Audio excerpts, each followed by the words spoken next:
Hi guys, today let's make healthy and easy delicious meal using instant soup noodle. So cook the noodle according to packet instruction. Meanwhile, heat oil, add garlic,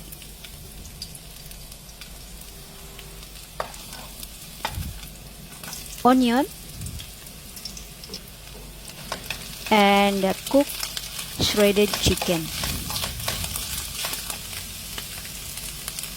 Add light soya sauce, ground white pepper, carrot,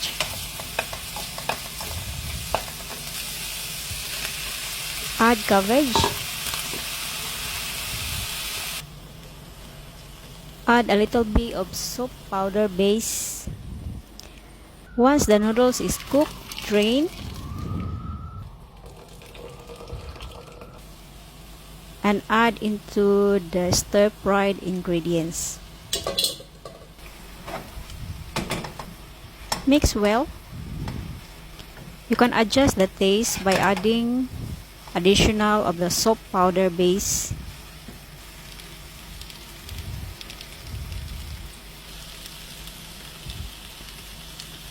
And the seasoning.